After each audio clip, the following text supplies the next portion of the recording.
If you're like me, every year losing weight and getting more physically fit is at the top of the New Year's resolution list.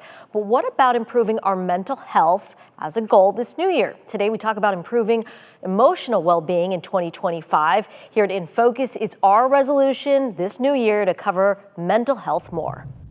Joining us now is psychologist Dr. Laura Ellick. Dr. Ellick, welcome. Thanks for your time. Thank you so much for having me. I'm so happy to be here. So we were talking earlier and we were talking about how there's 5 keys or 5 pillars to good mental health. What are they and how do we work on them for this new year?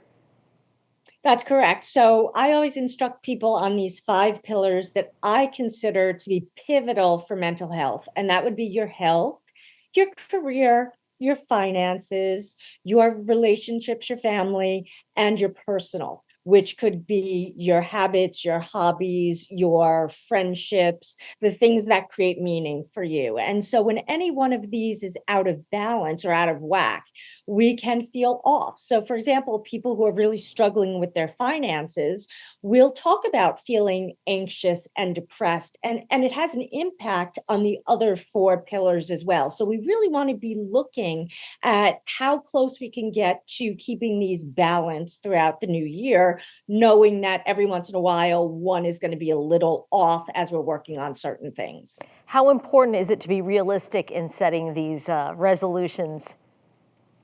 That's so interesting that you mentioned that. I stopped using the term resolutions a long time ago. I set the word intentions instead, because resolution or goal, if people set that hard, firm boundary, if they're struggling or they fall a little bit off the wagon, they feel that they've lost it and they just kind of give up.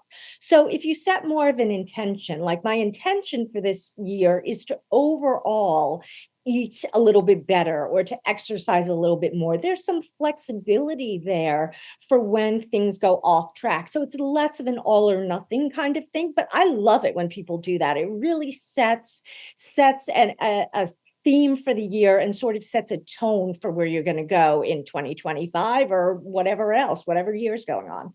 So we know there's a loneliness epidemic in this country. So many of us struggle with that issue. How do we combat that?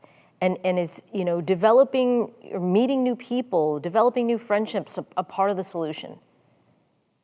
Well, I think one of the things that's really difficult is as we get older, our ability to interact with people becomes a lot more challenging.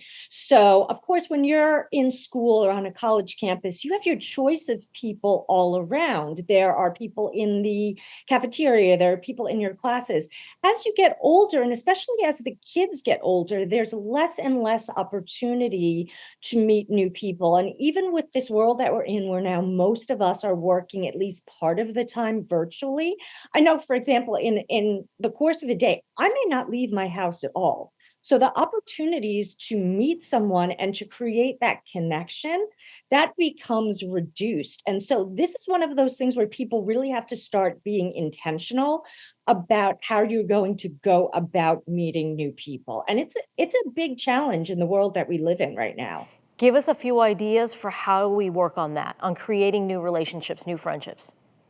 So there are all kinds of interesting things that are coming out right now. I recently have seen some people talking about the app Bumble, which was used for years for dating. They now have a section on Bumble where you can pick. I want to just look for, I think they name it actually a BFF, which I think is kind of cool. So you can actually put information in to look for a friend who you might get matched with by location, by hobbies. There's also meetup groups, which I haven't done, but I heard they're also really good, especially for people who are active. Let's say you're looking for a new tennis partner because you moved somewhere and you don't know anyone. It's a great way to meet connections. The other thing that I would say is maybe people need to take the bull by the horns. So in my community, for example, there is a pool that hardly anybody uses. And one of the things that I thought of the other day is, hey, the pool is free to the entire community.